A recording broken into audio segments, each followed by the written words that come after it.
Hello दोस्तों, welcome back to my channel. आपका study बजूमिली चैनल में फिर से एक बार स्वागत है। ठीक है, आज एक और बेहतरीन न्यूमेरिकल लेके आ चुका हूँ। लगभग 7वां लेक्चर होने वाला है आज का। लगभग 7 न्यूमेरिकल हो गए बोर्ड PIQ, डायरेक्ट PIQ है ये।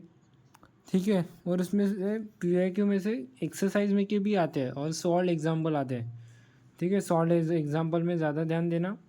बोर्ड में के एक्सरसाइज में सॉल्व एग्जाम्पल में ज़्यादा ध्यान दो, PIQ ज़्यादा करो। कंसेप्ट याद रखो, क्वेश्चन नहीं आएगा तो चलेगा, और कंसेप्ट याद रखो। वैल्यू पता होना चाहिए कि लैम्बडा को क्या लेंथ है तो L। तो कुछ कुछ स्टूडेंट को डिनोट सिम्बॉल्स नहीं पता होते, तो अच्छे से सिम्बॉल्स को याद कर लो कि लैम्बडा मीटर में आता है। ठीक है, फ्रीक्वेंसी मतलब N। तो सिम्बॉल चाहिए, माहिती असायला बघा मग सिम्बॉल अलग अलग चैप्टर में थोड़े अलग अलग सिम्बॉल भी है। तो साउंड का symbol velocity V, speed V, ये सिंबल पता होने चाहिए। फॉर्मूले पता होने चाहिए। कौन से न्यूमेरिकल में एक एक मार्क के न्यूमेरिकल आते हैं बोर्ड्स में, आएंगे, बिल्कुल आएंगे। तो उसमें आपको ज़्यादा वैल्यू निकालने की कोई ज़रूरत नहीं है। वहाँ पे आपको फार्मूला पता होना चाहिए। एक फार्मूला लगाओ, वैल्यू पुटअप करो डायरेक्ट, दूसरे पे जाएगा ही नहीं। आपको दो वैल्यू निकालना ही नहीं है, एक ही वैल्यू निकालना है। और मतलब 2 मार्क्स के लिए भी एक ही वैल्यू निकालना होता है, पर वहाँ पे आपको एक वैल्यू निकालना है तो उसके लिए अलग फार्मूला, फिर उसको मैनेज करके दूसरा फार्मूला बनाना होता है। पर यहाँ पे 1 मार्क के लिए न्यूमेरिकल डायरेक्ट फार्मूला लो, डायरेक्ट वैल्यू पुटअप करो और आंसर पाओ, ऐसे वाला काम होता है। तो फार्मूला अच्छे से लर्न कर लो, उसके आपको मिल जाएगा, टेंशन मत लो। तो अभी वीडियो को स्टार्ट करते हैं, टाइम ठीक है।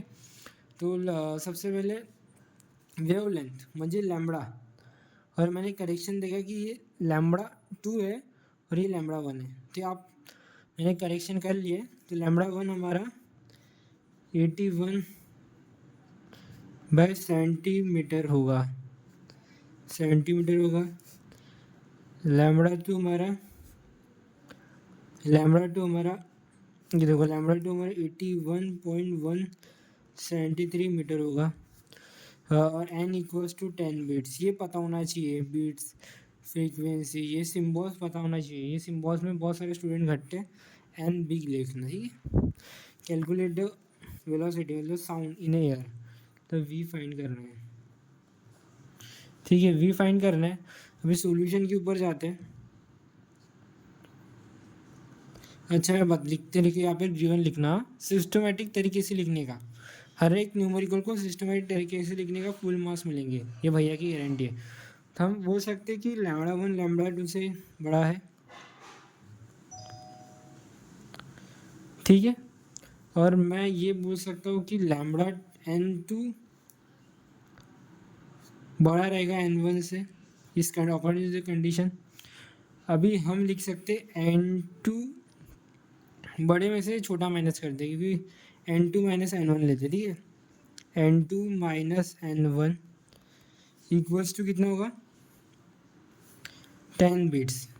तुम्हें ये पता है v equals to n lambda होता है, बस उसको रीअरेंज कर दो, यहाँ पे भेज दो, v अपॉन लैम्बडा हो जाएगा, v अपॉन लैम्बडा हो जाएगा। वही वैल्यू पुटअप कर दो यहाँ पे, v upon lambda 2 upon v upon lambda 1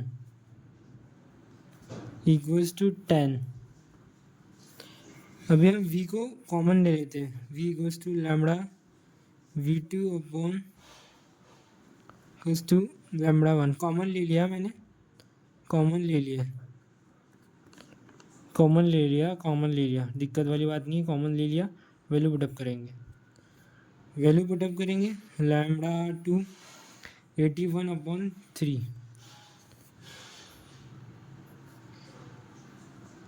81/73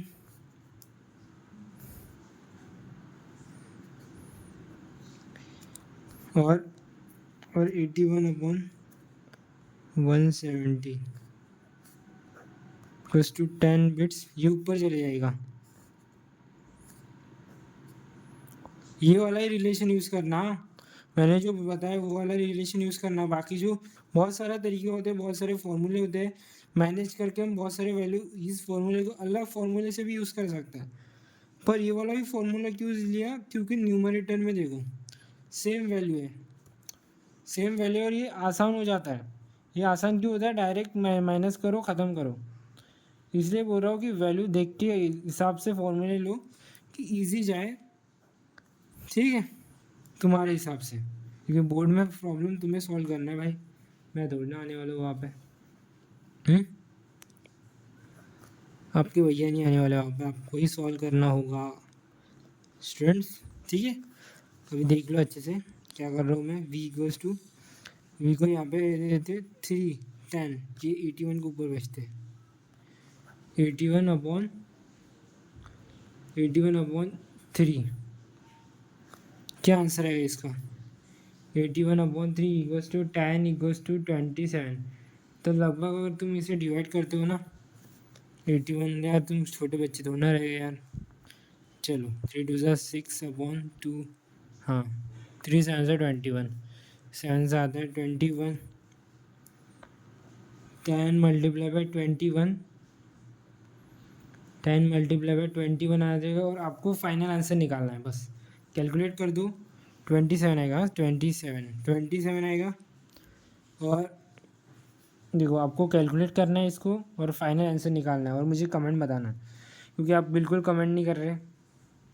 और इसे मीटर पर सेकंड में लिखना, यूनिट मीटर पर सेकंड, यूनिट मोको विसरू, यूनिट ये इंपॉर्टेंट है, यूनिट हर बार लिखने का, यूनिट पे मार्क्स होता है, आधा मार्क्स कटेगा, 101% कटेगा, यूनिट नहीं लिखोगे तो 1 मार्क्स का हो या फिर 2 मार्क्स का हो, ठीक है। वीडियो अच्छी लगी वीडियो को लाइक कर देना, सब्सक्राइब कर देना, मिलते हैं नेक्स्ट वीडियो में, बाय।